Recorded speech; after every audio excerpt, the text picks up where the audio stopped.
Discours à la louange de la double vertu de la mer. C'est le 9e conte du Chemin de Paradis, c'est un conte-jeu. L'auteur parle. Et comme il faut faire bref, je le résumerai en quelques mots, quoiqu'il méritât une explication mot à mot et ligne à ligne, tellement c'est extraordinaire. L'auteur, qui n'est pas forcément Maurras, mais qui est un projet de sagesse, comme dans le conte de la Lune.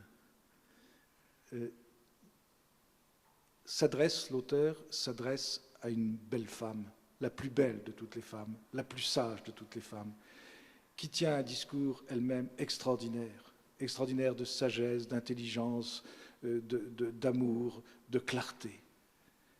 Et cette femme est prise d'un scrupule, cette très belle femme est prise d'un scrupule sur un cap incomparable, c'est-à-dire à un moment de l'histoire qui est un moment décisif.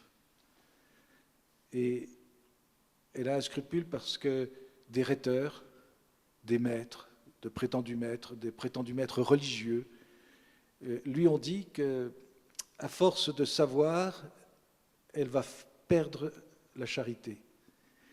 Et ils ont osé faire un antagonisme entre ces deux vertus que sont la vertu d'intelligence et la vertu d'amour.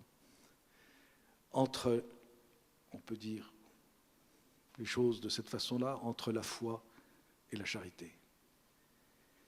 Et le sage, celui qui dit « je », veut convaincre cette femme qu'il s'agit là d'un scrupule qui est contraire à toute sa vocation et qu'elle doit passer dessus ces fausses leçons de faux maîtres religieux. Cette femme, c'est la France, d'une certaine manière, la France éternelle, la France d'une certaine génération. Et il faut qu'elle soit fière de tout comprendre et de tout voir et de tout savoir. Et en même temps, elle doit bien se dire que c'est là la raison même de sa fécondité et qu'elle n'en sera que plus féconde et qu'elle sera une leçon pour l'univers tout entier. N'oublions pas, il s'agit de la France de la fin du XIXe et du début du XXe siècle, celle qui envoyait des missionnaires à travers le monde entier, cette France qui rayonnait.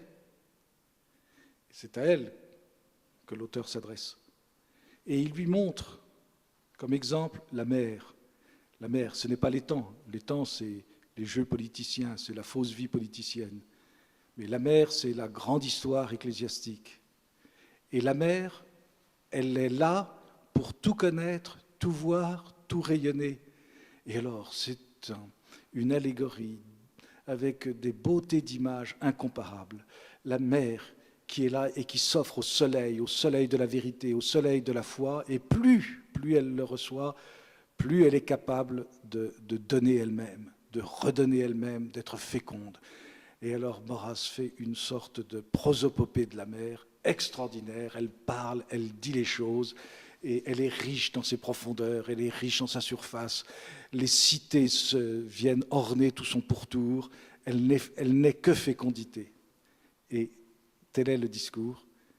Et il veut démolir les 20 sophismes dont on entretient cette belle femme, cette France, que des faux maîtres, de faux docteurs, allons, disons les mots, les faux docteurs de la démocratie chrétienne, telle qu'on l'a conçue à la fin du XIXe siècle, qui font des oppositions entre l'amour et l'intelligence, et qui disaient ne suivez pas Maurras, ne suivez pas ses leçons politiques. Bien sûr, il a raison, bien sûr que la démonstration est vraie, mais cette démonstration, vous allez vous perdre avec cette démonstration, vous allez devenir stérile.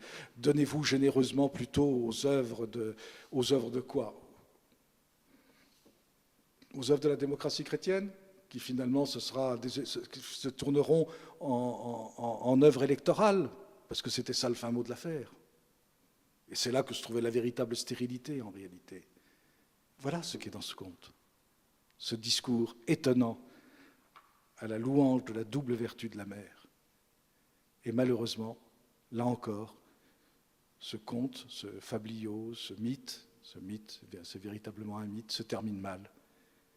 car la femme écoute, et à un moment, on croit qu'elle a si bien compris qu'elle se dirige au bout du cap vers le bois d'olivier, c'est-à-dire le bois de la sagesse, car toute la symbolique est une symbolique traditionnelle qui se retrouve depuis l'Antiquité jusqu'au Moyen-Âge, jusqu'à la Renaissance.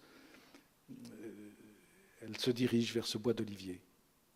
Et on croit qu'enfin va se couronner ce discours de justice et de vérité, et pas du tout. Je vous lis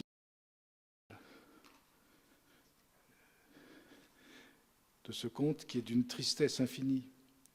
Vous vous étiez levé, raffermi et persuadé, et comme vous marchiez vers le bois d'olivier qui surmonte le promontoire, cette ambition du ciel qui couvait dans mon cœur me donna une joie qui me fit sentir le ciel même. Je vous suivis et crus que le chemin étroit de l'Évangile, le chemin étroit où vos pas m'engageaient allait me conduire à mon terme. Ô mon ami, vous vous tourniez d'un visage si gracieux. Vos yeux trop purs descendaient au fond de moi-même. Mais ce fut très peu d'heures après ce doux regard qui répondait à mes discours et les couronnait mieux que ne l'eût su faire aucun mot, que nous fûmes contraints d'admirer et de convenir de combien nous étions inégaux à nos espérances.